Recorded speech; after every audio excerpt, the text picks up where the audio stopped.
पहले सुन लो, ठीक है। कैसे इलेक्ट्रॉन होते हैं कंडक्टर के अंदर? Free electron. सारे इलेक्ट्रॉन का मोशन कैसा होगा? रैंडम रैंडम होगा। सारे मोशन इलेक्ट्रॉन का मोशन रैंडम होगा, तो उनकी एवरेज वेलोसिटी कितनी होगी? Zero। जीरो। उनका करंट कितना होगा? Zero। जीरो होगा। करंट का जो स्पीड होगा, ठीक है, जो इलेक्ट्रॉन की स्पीड होगा, उसका ऑर्डर कितना होगा?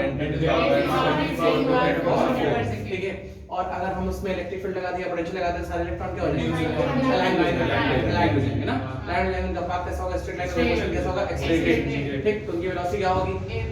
बढ़ेगी। वेलोसिटी क्या होगी? बढ़ेगी। बट कोलिजन से जितना गेन करेंगे उतना वेलोसिटी क्या रहेगी? That velocity is called drift velocity. Velocity of electron is called drift velocity. ये भी लोग पढ़े, ठीक है। ड्रिफ्ट वेलोसिटी का जो ऑर्डर होता है कहां से कहां तक होता है? 10⁻³ से लेकर 10⁻⁴ मीटर पर सेकंड। यहां तक हम लोग पढ़ लिए, ठीक है ना। और ड्रिफ्ट वेलोसिटी का फार्मूला हम लोग को अब देखना है, ठीक। अब सुनना, ठीक है। मान लो हमारे पास कोई कंडक्टर है, ऐसे सपोज दैट, ठीक है, ऐसा कोई कंडक्टर है ना, और इस कंडक्टर का क्रॉस सेक्शनल एरिया कितना है? अगर हमारे पास कोई कंडक्टर है और कंडक्टर का क्रॉस सेक्शनल एरिया कितना है? ठीक। और मान लो इसमें इलेक्ट्रॉन ऐसे जा रहा है, ऐसे जा रहा है ना, ठीक है। इसकी ड्रिफ्ट वेलोसिटी कितनी है? v, ठीक। और स्मॉल n जो है वो इलेक्ट्रॉन डेंसिटी है। स्मॉल n क्या है? इलेक्ट्रॉन डेंसिटी, ठीक। इलेक्ट्रॉन डेंसिटी का मतलब उस unit area, number of electron per unit volume, ठीक है, कि यूनिट वॉल्यूम में कितने इलेक्ट्रॉन होंगे, ये ना। अच्छा, I इक्वल क्या होता है? Q/T, है ना। अगर टाइम की जगह हम 1 सेकंड रख दें, तो 1 सेकंड में फ्लो होने वाला जो भी चार्ज होगा उसको क्या कहेंगे? करंट। तो charge flow in 1 second is called current. अच्छा, अब हम कह दें distance in 1 second, distance in 1 second क्या लिखें? vd, ठीक है। डिस्टेंस करेक्ट उससे भी बोला करो, ठीक है। Distance in 1 second is called ये vd ना। जैसे कहते हैं 10 मीटर पर सेकंड है, तो 1 सेकंड में कितना डिस्टेंस? 10। अगर 20 मीटर पर सेकंड है तो ऐसे vd मीटर पर सेकंड है, तो 1 सेकंड में कितना? डिस्टेंस इन 1 सेकंड, ठीक। अच्छा, अगर हम कहते हैं volume in 1 second, volume is equal to area into length, तो एरिया जो कितना? a, और 1 सेकंड का लेंथ कितना? vd, ठीक। कितना आ गया? कितना आ गया? a आ गया। Volume 1 second. अगर हम कह दें number of electron in 1 second, जितना होगा यही ना, number of electron equal to n into volume, तो n और वॉल्यूम कितना होगा? avd। तो क्या लिखें? चार्ज इन 1 सेकंड ई से मल्टीप्लाई कर दें। अगर नंबर ऑफ इलेक्ट्रॉन पता है ना, तो ई से मल्टीप्लाई कर दें। NeAVD, ये क्या है? ये क्या है? ये charge in 1 second, and charge in 1 second is called current. तो इसको हम क्या कह सकते हैं? करंट। तो I इज इक्वल टू कितना? NeAVD। समझ में आया? जहां पे I क्या है? करंट, N क्या है? इलेक्ट्रॉन डेंसिटी, इलेक्ट्रॉन डेंसिटी या तो number of electron per unit volume. E क्या है? Charge of one electron. A क्या है? Sectional area. vd क्या है? Drift velocity. और यहां से हम लोग कह सकते हैं I प्रोपोर्शनल टू vd, ठीक है। I जो है ड्रिफ्ट वेलोसिटी के कैसा है? डायरेक्टली। id जो है वो ड्रिफ्ट वेलोसिटी के कैसा? डायरेक्टली, ठीक। अच्छा, और इसको देखिए, ठीक है, इससे क्या है ना, बहुत सुंदर सवाल है तुम्हारा, ठीक है, उसको हम अच्छे से जवाब देंगे। देख, AVD इज इक्वल टू क्या लिख सकते हैं? I by NE, I by NE, ठीक। तो I by NE का मतलब ये क्या हो गया हमारा? ये I कांस्टेंट है, N भी कांस्टेंट है, E भी कांस्टेंट, ये पूरा का पूरा तो area into drift velocity. Drift इनका प्रोडक्ट हमेशा क्या होगा? होगा ना। या तो एरिया और ड्रिफ्ट वेलोसिटी एक दूसरे के और इक्वेशन ऑफ कंटिन्यूटी पढ़े हैं फ्लूइड में, क्या होता है? A1 V1 A2 V2। Area और वेलोसिटी का प्रोडक्ट कांस्टेंट ना, यहाँ पे वही काम है, ठीक। तो यहाँ से हम कह दें, मान लो हमारे पास अगर ये कंडक्टर है ऐसा कुछ, ठीक है, ऐसे कुछ कंडक्टर है, ठीक। यहाँ का एरिया क्या है? कम, तो ड्रिफ्ट वेलोसिटी ज्यादा। यहाँ का एरिया ज्यादा, तो ड्रिफ्ट वेलोसिटी नहीं आ गया, ठीक है ना। और मतलब हम ये कह सकते हैं कि current also follow equation of continuity. Current also follow equation of continuity. समझ में आ गया? ये हमारा रिलेशन है किसके किसके लिए? करंट के लिए और ड्रिफ्ट वेलोसिटी के लिए। जो लिखना है तब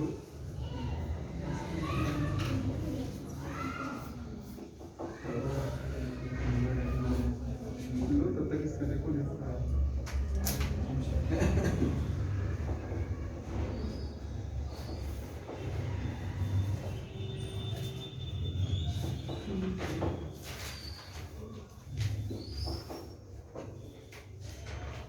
हो गया।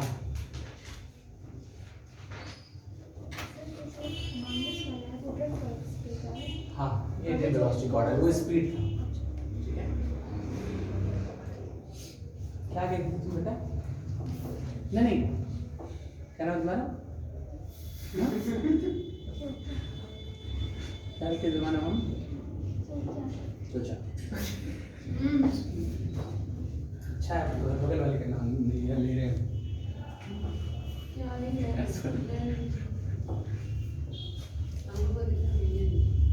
वो भी आएगा।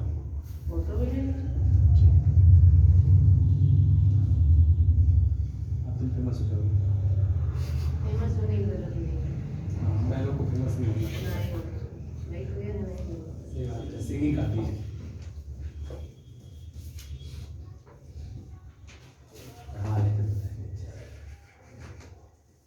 एक समय देखो अंजन स्लो रख कर है ना। अरे देखो जल्दी ना स्लो लिख दो। हाँ सोचे रेजिस्टेंस खत्म कर दें, कर दें।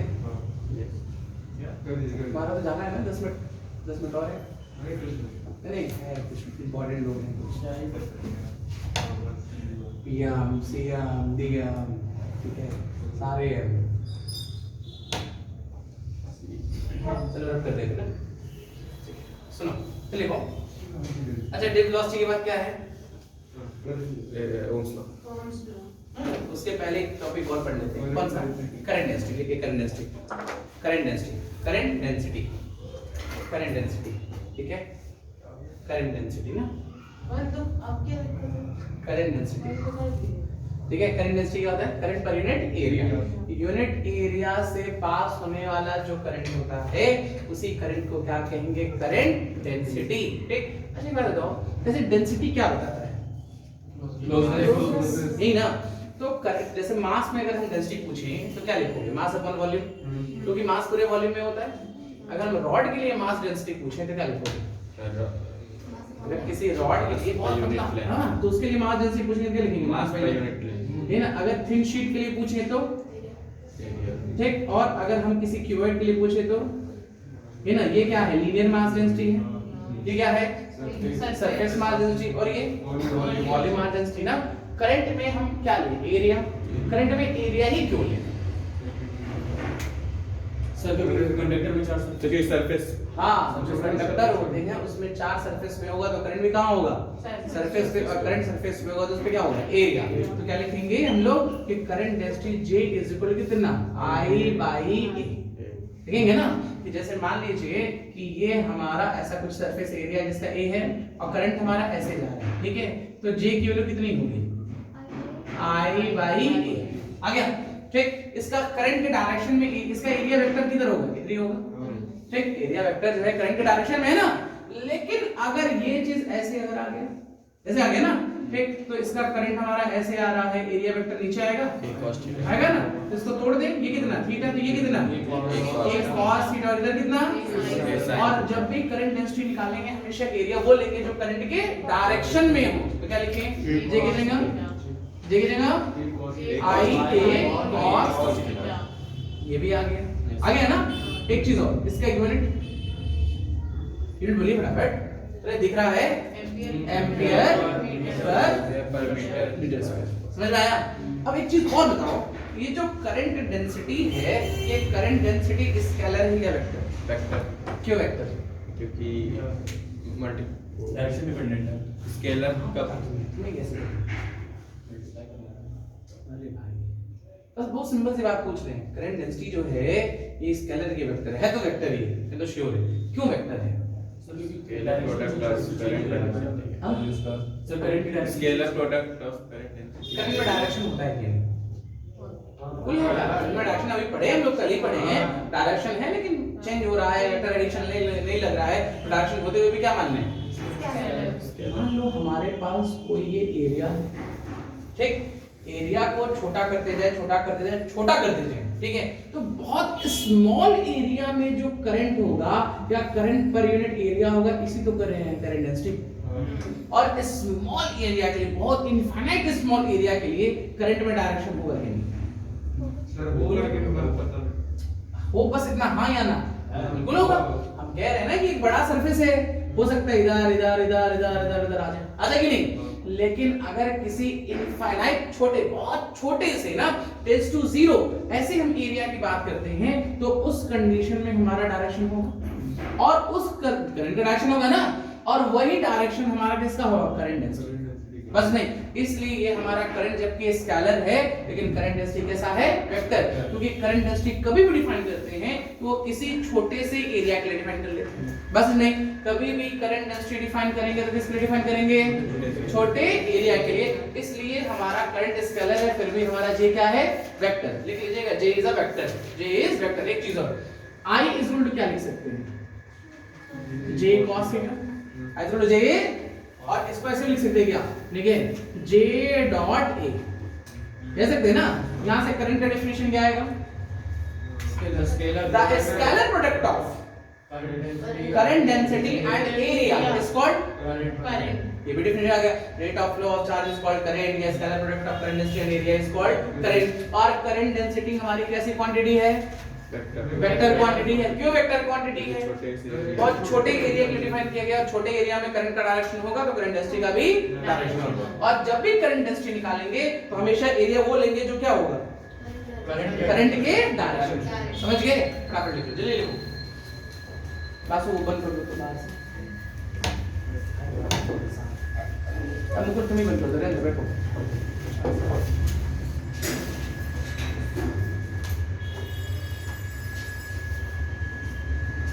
फटाफट लिखो, ओम्स लॉ भी खत्म कर लिया जाए, ले जाना। यस सर, होगा आगे नहीं होगा। अच्छा, करंट डेंसिटी का और कहां यूज होगा, यहां पे ठीक है, एक फॉर्मूला पढ़ लीजिए। और जैसे हम लोग चार्ज डेंसिटी का यूज करते थे गॉस लॉ में, वेरिएबल चार्ज डेंसिटी लेते थे, फिर अंदर जाने पे तो वैसे इसका कहां यूज करेंगे, मैग्नेटिज्म में। सिलेंडर का मैग्नेटिक, हाँ उसमें मैग्नेटिक निकालेंगे तो वहां पे जे लिखेंगे, जे के टर्म्स में निकालेंगे ना, वेरिएबल लिखेंगे, कांस्टेंट लिखेंगे, ये सब लिखेंगे। फटाफट लिख लो।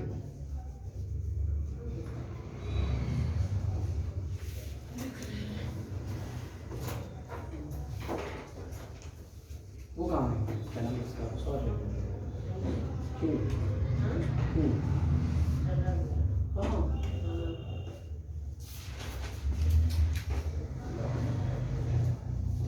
रात में आप बताए नहीं थे ना, उसके पहले चला गया था, उसको रोक देता। आप जब तक बता देते हैं। बोलू बोलू कहाँ जाना, बोलू क्या नहीं जाएगा, बोलू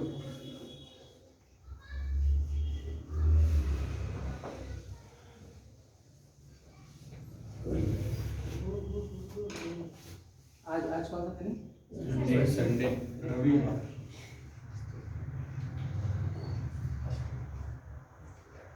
हो सकता है, कर नहीं हो सकते, दस करेंगे यार, एक टॉपिक पढ़ा तो आधा घंटा खा फिर पता नहीं कहाँ क्या क्या क्या, ये गलत बनाई हुई साइन पे, कैसे नीचे कैसे होगा,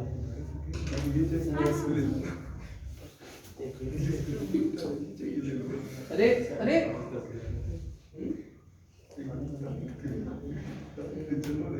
मैं देख के गलत बना रही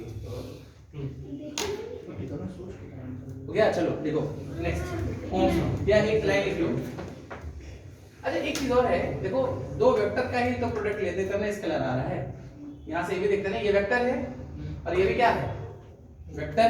दो वेक्टर का डॉट प्रोडक्ट लेंगे तो क्या आएगा, तो यहाँ से ये भी प्रूफ हो गया ना कि ये वेक्टर है और ये क्या है, स्केलर। डिफाइन कर सकते हैं, देख लीजिए, देखिए हाँ, the scalar product of current density and area is called current. The scalar product of current density and area is called रख कर ले।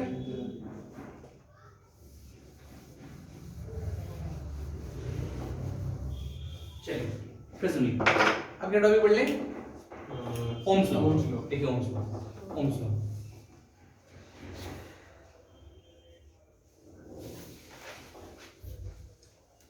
ओम्स लॉ, ठीक है। क्या होता है ओम्स लॉ? जल्दी बताओ, ओम्स लॉ क्या होता है? हाँ, अगर किसी भी कंडक्टर का वायर का फिजिकल कंडीशन चेंज ना हो, फिजिकल मतलब condition area, temperature, material, dimension, ये सब चेंज ना हो तो उसके एंड पे लगने वाला जो पोटेंशियल होगा उसमें फ्लो हो रहे करंट की कैसे, और जब प्रोपोर्शनलिटी हटाएंगे तो क्या आएगा? कांस्टेंट V इक्वल कितना? IR। नहीं आ गया? जहाँ पे R क्या है? रेजिस्टेंस।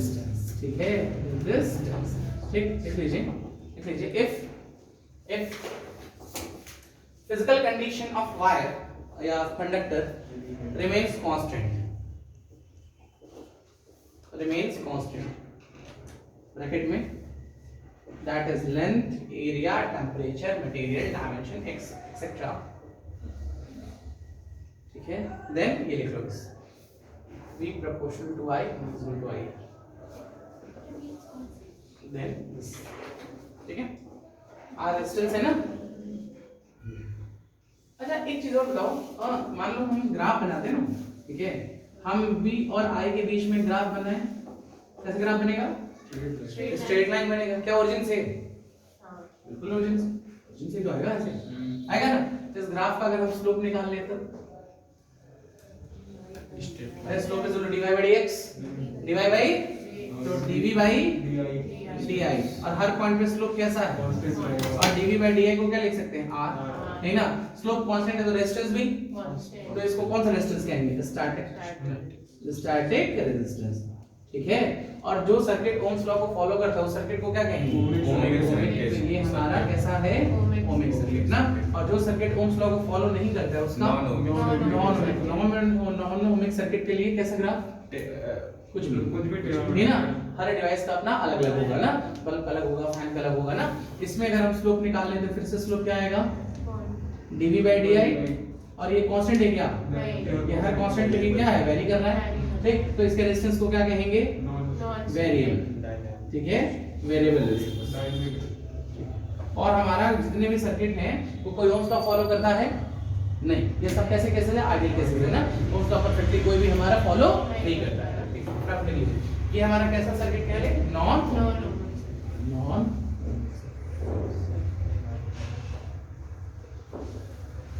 ठीक है, नॉन ओमिक सर्किट। ओमिक हो गया, नॉन ओमिक हो गया।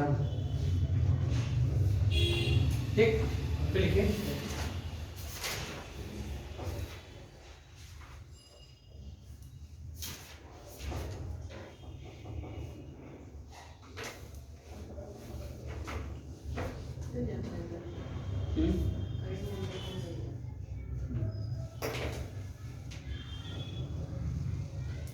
अच्छा ये बताओ, क्या कहते हैं मीन फ्री पाथ क्या होता है? मीन फ्री पाथ दो कोलिजन्स के सक्सेसिव कोलिजन, दो सक्सेसिव कोलिजन के बीच में जितना डिस्टेंस चलेंगे, कोई भी एटम जितना चलेगा या कोई भी इलेक्ट्रॉन जितना चलेगा, उसी को क्या कहते हैं? Mean free path. किससे रिप्रेजेंट करते हैं? लैम्डा। और जितना टाइम लगेगा उसको रिलैक्सेशन टाइम। कौन सा टाइम? ठीक है, लिख लेना। टाउ। ठीक है, लिख लो। द डिस्टेंस बिटवीन, ये भी कहीं लिख लो, कॉपी को ऊपर करके लिख लो ना, पहले बता देना चाहिए। The distance between two successive collision, the distance between two successive collision is called mean free path, bracket में lambda. The distance between two successive collision is called mean free path, bracket में lambda. And time is called relaxation time. Time is called relaxation time, bracket में tau.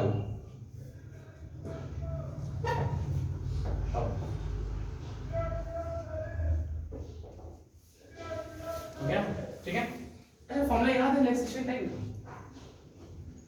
Lambda या tau, lambda का कितना? Lambda का formula 1/√π d square m।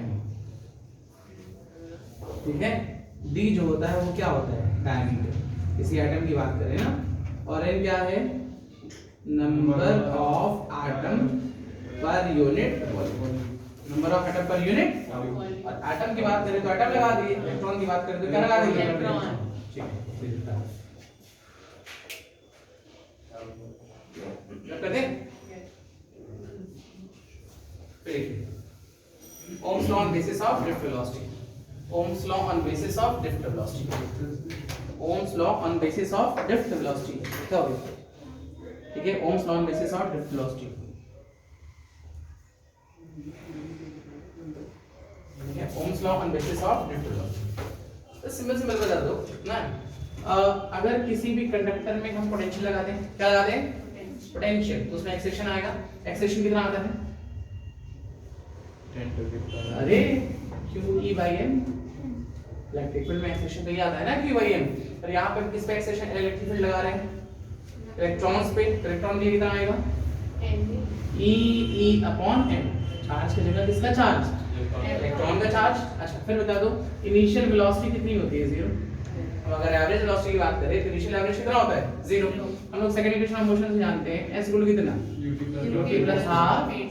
अच्छा time की जगह हम टाउ लेंगे, देख एक टाइम मतलब एक टाउ में कितना डिस्टेंस, लैम्डा, जितने टाइम में लड़ेगा वही ना लैम्डा, तो डिस्टेंस में क्या लिखना है, लैम्डा, ये कितना 0, हाफ, एक जगह कितना EM, और टाउ की जगह टाउ लिख सकते हैं।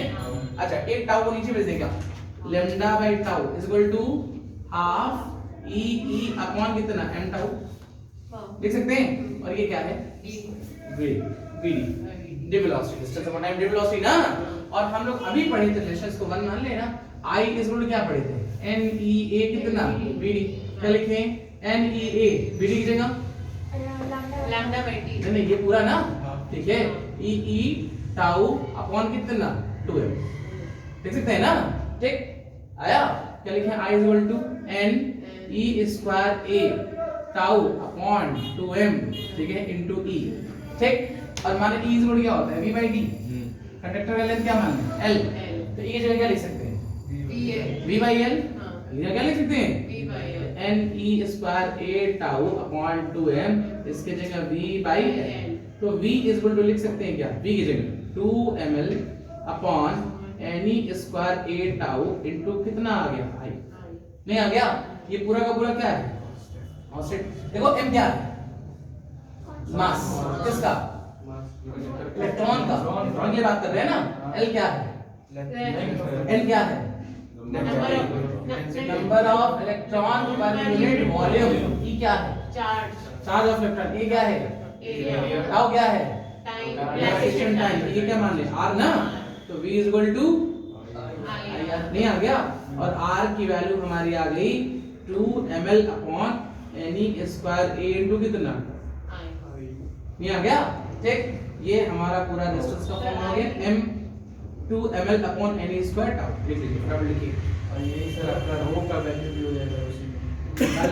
सर आई कहां, अरे भाई आई छोड़ेंगे नहीं, आप लोग बात करो हैं, तो QE को E कैसे लिखते हैं? क्या क्या, सर ऊपर जब Q क्या होता है यार, अच्छा वे नाम जाने लिखो जल्दी लिखो फास्ट, माफ इधर इधर उधर निकल जाता है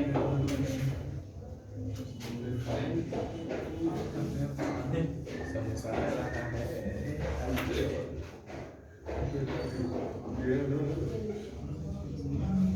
तब से ज्यादा मेरा देखो कौन सा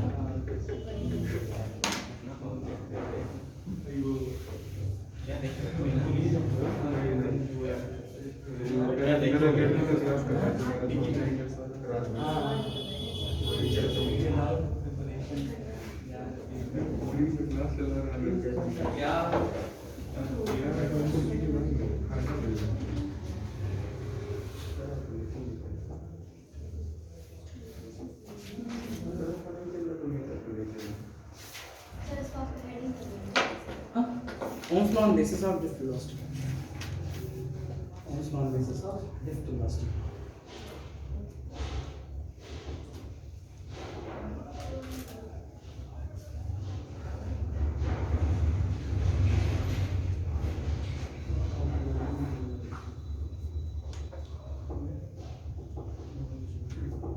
खुद से करना चाहिए सर, कॉपी कर रहे हो तुम लोग। एक्सेलरेशन है, इक्वेशन ऑफ मोशन है, आई में पुट कर देना है। नहीं हो गया? रब कर रहे हैं। चलिए फिर लिखिए रेजिस्टेंस।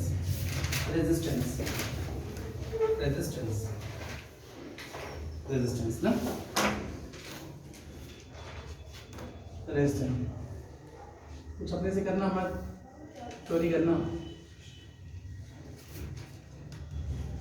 चलो रेजिस्टेंस क्या है? रेजिस्टेंस क्या है? which measure hurdle, obstruction, resist करना।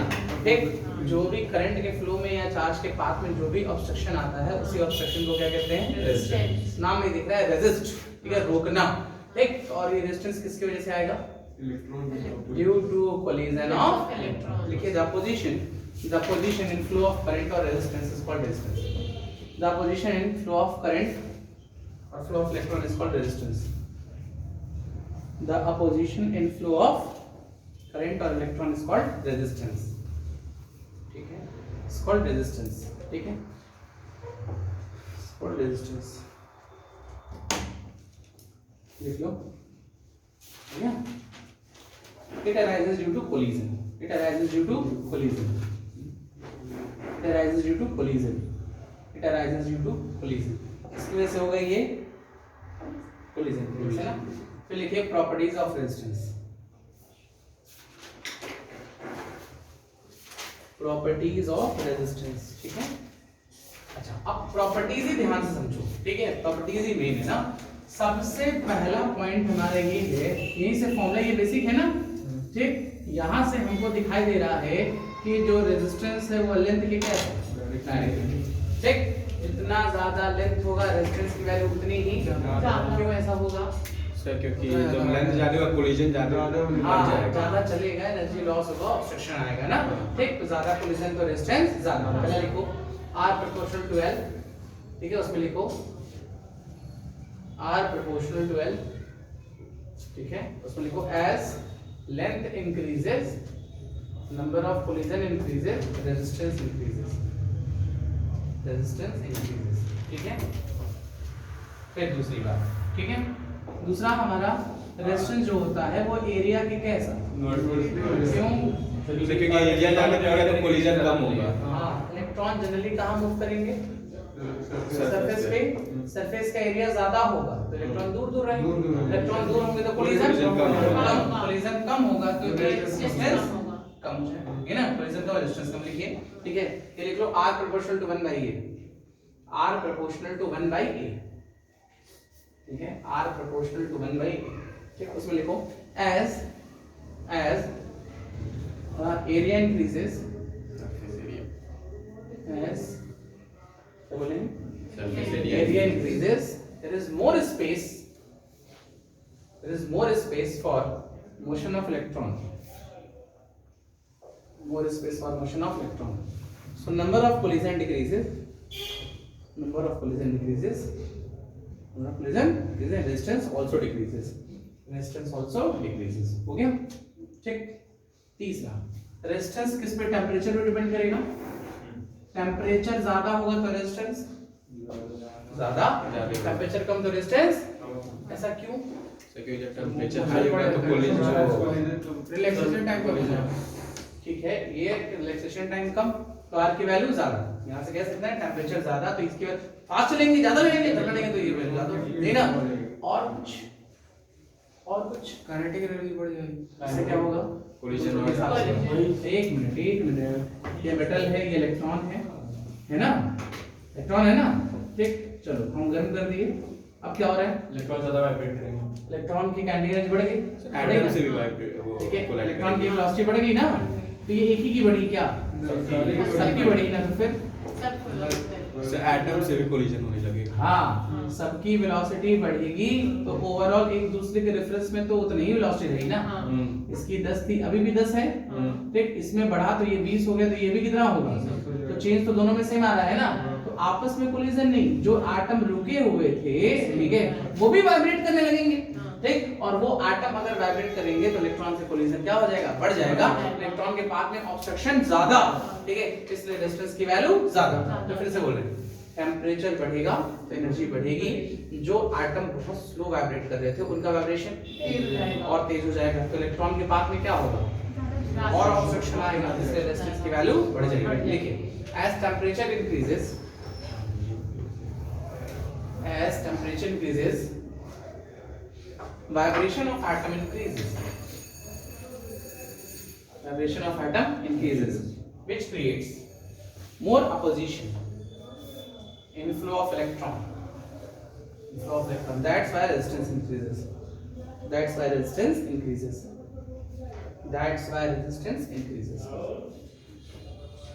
आ रहे हैं, हो गया ठीक।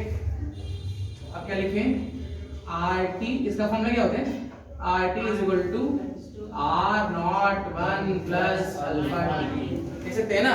अल्फा क्या है, कोएफिशिएंट ऑफ थर्मल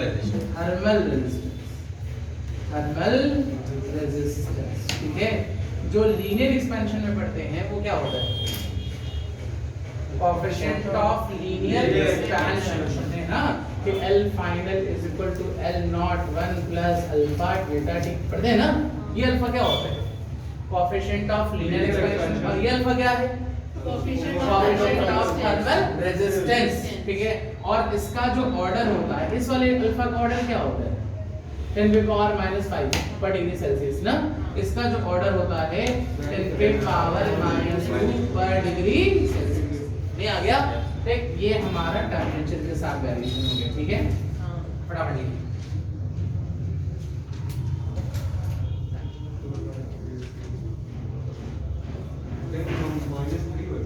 सर -2 से -3 -2 चलो -5 के -2, ठीक है। बंद कर दो बात को, बंद कर दो।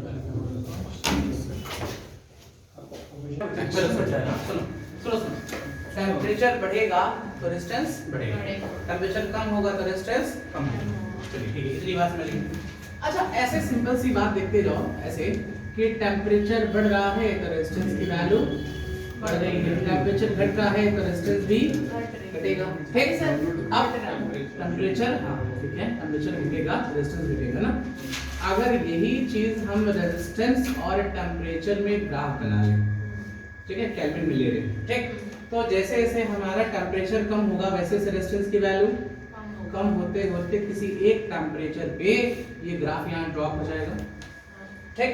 अगर हम टेम्परेचर बढ़ा रहे तो रेजिस्टेंस बढ़ रहा है, टेम्परेचर कम करेंगे तो रेजिस्टेंस कम होगा, और कम होते होते कोई एक ऐसा टेम्परेचर मिलेगा जिस टेम्परेचर पे रेजिस्टेंस कितना हो जाएगा, 0।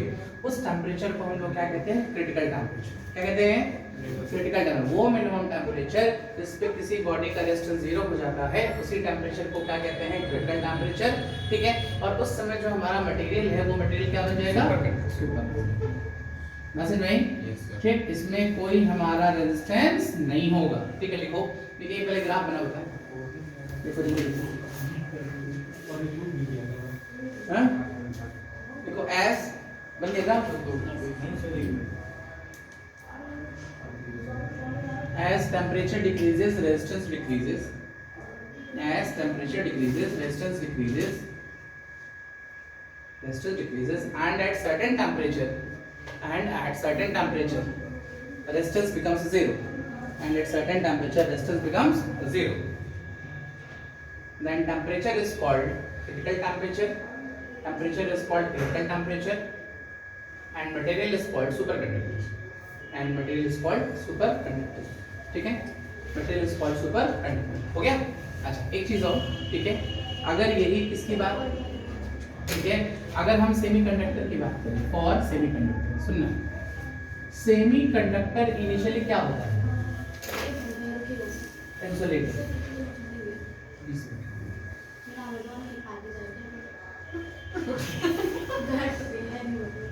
तो सेमीकंडक्टर क्या होता है इनिशियली, ठीक है, इंसुलेटर। क्या बुला ले, बुला ले, क्या बोलेगा, राहुल सर हेलो भैया, लोकेशन भेज दो व्हाट्सएप पे।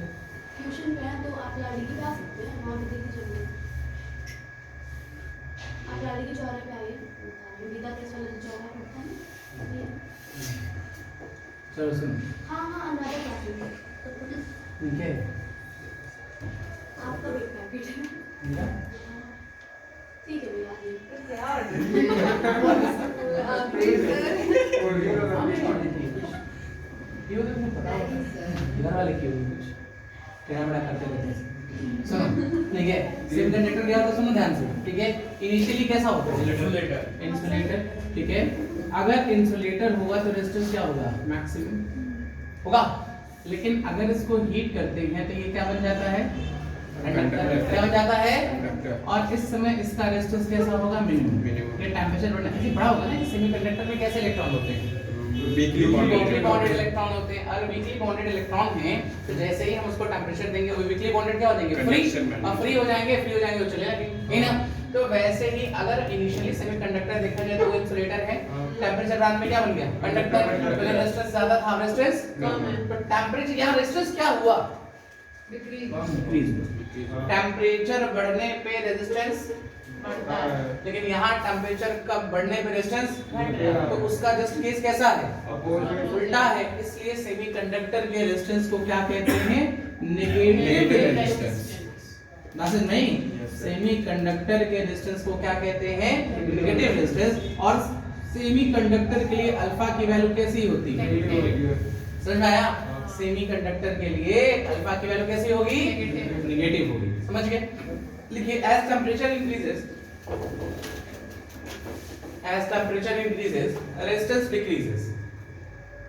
resistance decreases for semiconductor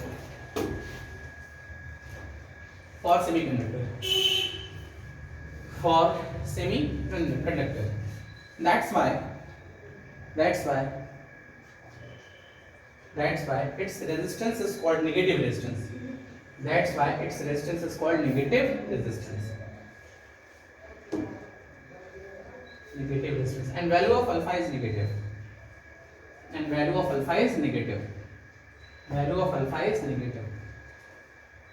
ठीक है, समझ गए।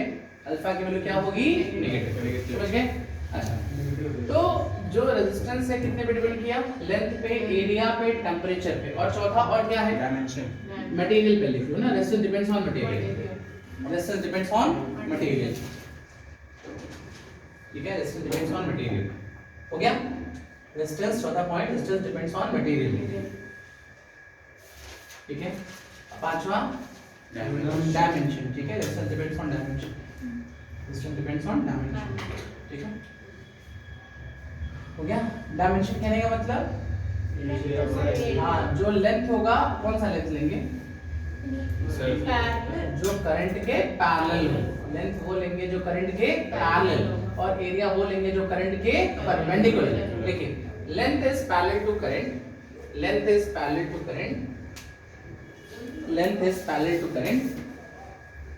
and area is perpendicular to current. Length is parallel to current and area is perpendicular to current. हो गया, ठीक। तो जो रेजिस्टेंस है कितने चीजें डिपेंड कर लिया,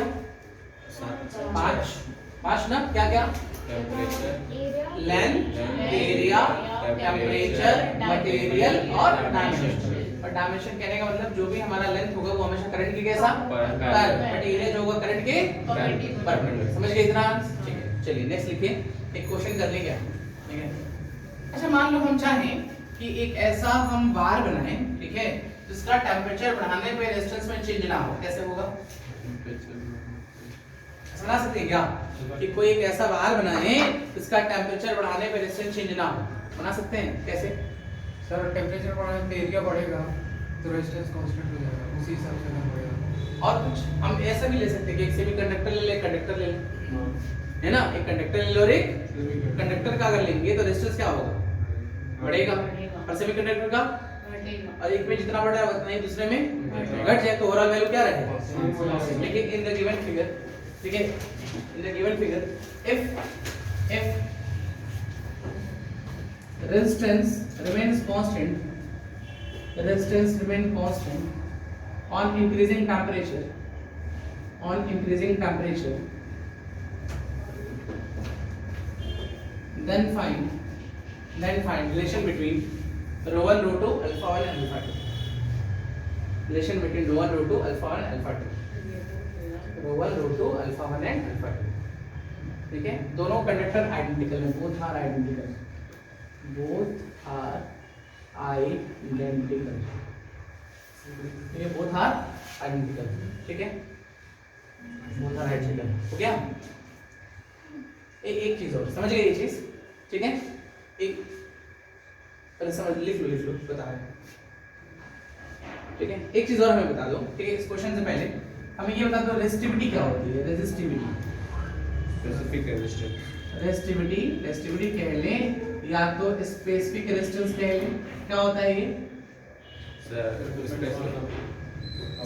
कांस्टेंट है सर, मेजर करता है कि कितना बढ़ रहा है। जो रेजिस्टेंस का काम क्या है, क्या मेजर करना, क्या बताना? ऑब्स्ट्रक्शन, वही काम रेजिस्टिविटी का भी है। जो काम रेजिस्टेंस का है वही काम रेजिस्टिविटी का भी है, बट दोनों में डिफरेंस क्या है? प्रॉपर्टी डिपेंडेंट, हाँ, वो डिपेंड करेगा length, area, temperature, material dimension, ये डिपेंड करेगा सिर्फ मटेरियल पे और टेम्परेचर। बस नहीं, हम ऐसे लिख सकते हैं ना कि R इज इक्वल टू क्या लिखे, 2 ml शायद है ना, ठीक है, कितना है 2 ml, L बाहर ले लें, अपॉन n की स्क्वायर a डाउन ना, L by a, तो ये पूरा को क्या कांस्टेंट मान लें, रो, तो R तो कितना आ गया, रो L by a, हाँ अलग से क्या लिख लेंगे ना, ठीक। जो काम R का है वही काम रो का है। R भी हमारा रेजिस्ट करता है, रो भी हमारा रेजिस्ट करता है, बट ये 5 चीजों डिपेंड कर रहा है, लेकिन ये किस पे सिर्फ 2 चीज, हाँ कौन कौन? मटेरियल और टेम्परेचर। और यहाँ से ये भी लिख सकते हैं ना, rho is equal to RA by L, लिख सकते हैं ना। अगर ऐसे कह दें कि A की वैल्यू 1 मीटर स्क्वायर, L की वैल्यू 1 मीटर, तो रो की जगह कितना R, नहीं ना, ठीक। मतलब रेजिस्टेंस, ये रो जो है वही रेजिस्टेंस ही तो है, लेकिन कैसा resistance? Resistance per unit area per unit length, ठीक है। यूनिट एरिया और यूनिट लेंथ का जो रेजिस्टेंस आता है उसी को क्या कहते हैं? रेजिस्टिविटी। बस नहीं, किसी वायर को अगर हम 2 पार्ट में काट दें तो क्या होगा? रेजिस्टेंस चेंज हो जाएगा, बट रेजिस्टिविटी सेम रहेगी। आधा कर दे, लंबा कर दे, पतला कर दे, कुछ भी कर दे, लेकिन R की वैल्यू हमेशा क्या रहेगी? सेम। लेकिन रो की वैल्यू, लेकिन R क्या होगा? चेंज। समझ गए? लिख लीजिए, it also measure opposition, it also measure opposition in flow of current, in flow of current, it also measure a position in flow of current, flow of current, but it only depends on material and temperature, ठीक है, material and temperature, हो गया।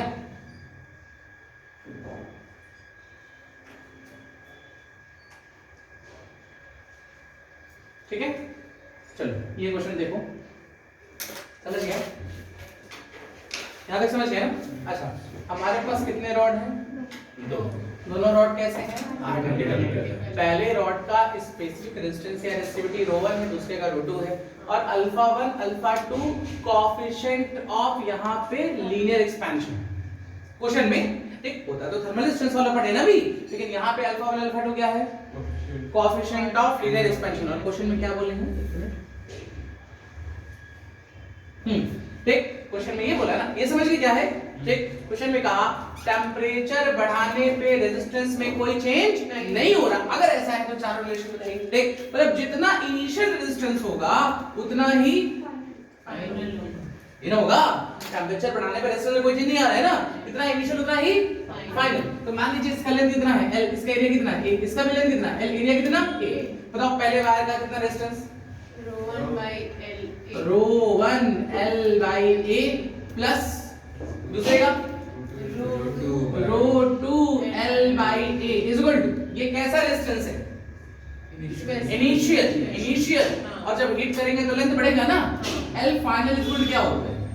1 plus alpha delta T। तो पहले बार का resistance कितना हो जाएगा? रो 1 L की जगह, हां ये इनिशियल लेंथ है ना, फाइनल लेंथ क्या लिखें? L 1 plus alpha 1 delta T upon कितना?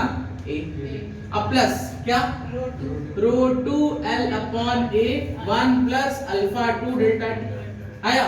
दिमाग में आ रहा होगा कि लेंथ बढ़ रहा है तो एरिया भी चेंज होगा, है ना? लेकिन ये वायर है, ये क्या है?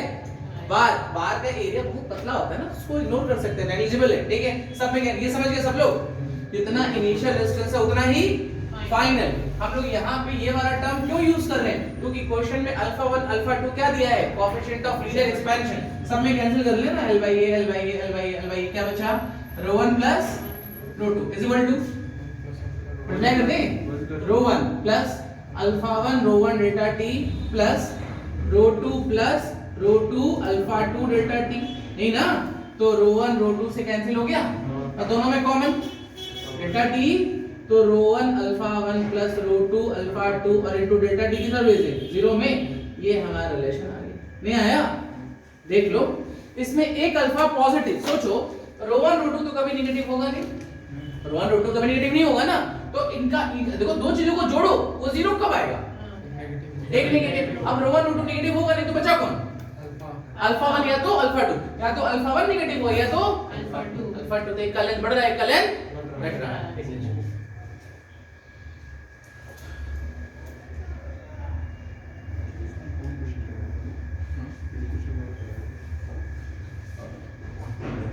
रो का यूनिट क्या लिखें, रो का यूनिट क्या लिखें, ओमीटर ना।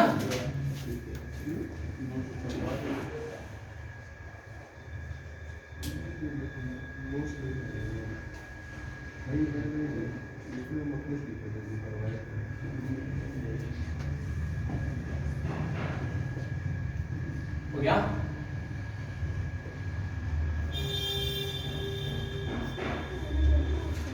क्या कहाँ उल्टा होता है, किसने बोला, नहीं दिख रहा है वहां से, लिखें x लिखिए, बोल दें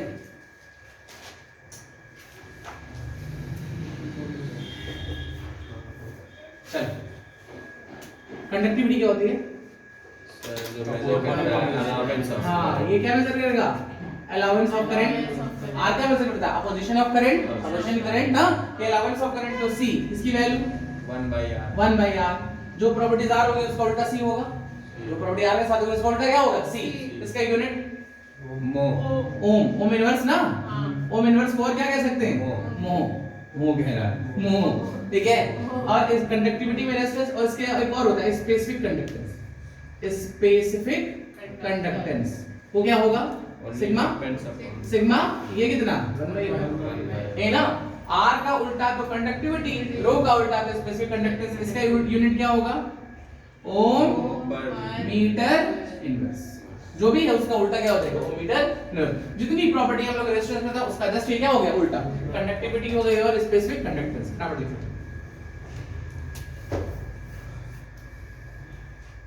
आर सीरीज पहले सब खत्म करना है ना, ठीक है। नेक्स्ट लिखो, फिर कुछ खाना है, नहीं खाना नहीं, हाँ समझ लाते नहीं क्या, नहीं खाना नहीं, ना जाएंगे ना जाएंगे, तुमको जाना है जगह को, अब अभी बोले ना जाएंगे जाने देंगे, तो तुमको थोड़ा सा अभी ये तो तो कह रहा बस आग जला दीजिए, हाँ जला दीजिए, ला दे तुमको ना आगे, इसी में सैनिटाइजर छिड़क के जलाइए। सुनो नेक्स्ट लिखो, लिख ली, on basis of resistance there are 4 types of material।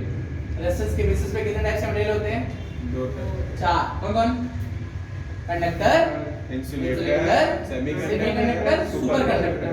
Conductor होगा तो रेजिस्टेंस मिनिमम, रेजिस्टेंस होगा तो इंसुलेटर होगा तो मैक्सिमम, सेमीकंडक्टर तो थोड़ा कंडक्टर से ज्यादा बट इंसुलेटर से कम, और सुपर कंडक्टर होगा तो सुपर कंडक्टर का बनना पॉसिबल है, नहीं मरकरी बिहेव करता है ना, मरकरी जो है Hg, ये बताया एग्जांपल, Hg 4.2 केल्विन पे mercury behave like super conductor, super बनता नहीं है, उसकी तरफ बिहेवियर होता है, और 4.2 केल्विन बहुत कम है ना, -269 के आसपास आएगा, तो नॉर्मल टेंपरेचर भी ये पॉसिबल नहीं है, इसलिए हम लोग को कंडक्टर बनाना पॉसिबल नहीं। अभी नॉर्मल टेंपरेचर पॉसिबल नहीं, अगर बन जाएगा तो क्या होगा कि एक तार केबल पूरा हर जगह, हाँ एक बार एनर्जी दे दे तो एनर्जी को करंट जाएगा ना, तो करंट को रोकने वाला कोई है ही नहीं, तो जो भी चीजें चलेंगी वो चलती रहेंगी। जो भी सुपर कंप्यूटर का साइज हो क्या हो जाएगा, सुपर कंप्यूटर का साइज क्या हो जाएगा, एक फोन बराबर, 5 फ्लोर होता है ना कि 5 कमरे का, वो एक साइज छोटा हो जाएगा ना, तब एनर्जी लॉस कोई चीज चल रहा है उसको रोकने वाला नहीं है, ठीक है, तो कंटीन्यूअसली क्या होगा, चलता रहेगा। देखो on basis of resistance there are 4 types of, पहला लिख लो conductor, conductor, insulator, conductor, insulator, semiconductor, superconductor, semiconductor, superconductor, semiconductor, superconductor, ठीक है, हो गया। बाकी ये लिखेंगे ना किसकी रिस्ट्रिक्ट, हम कहते हैं कंडक्टिविटी सबसे ज्यादा किसकी, सुपर कंडक्टर, सबसे ज्यादा सुपर ना हो तो आगे किस हो गया ना, उसके बाद कंडक्टर, फिर इंसुलेटर, यस ठीक है, ठीक है, फिर लिख लीजिए एक एग्जांपल लिख लो, mercury behave as super conductor, mercury behave as super conductor, mercury behave as super conductor at 4.2 kelvin, mercury behave as super conductor at 4.2 kelvin, 4.2 kelvin, हो गया, समझ गए मासूम, क्या हो गया?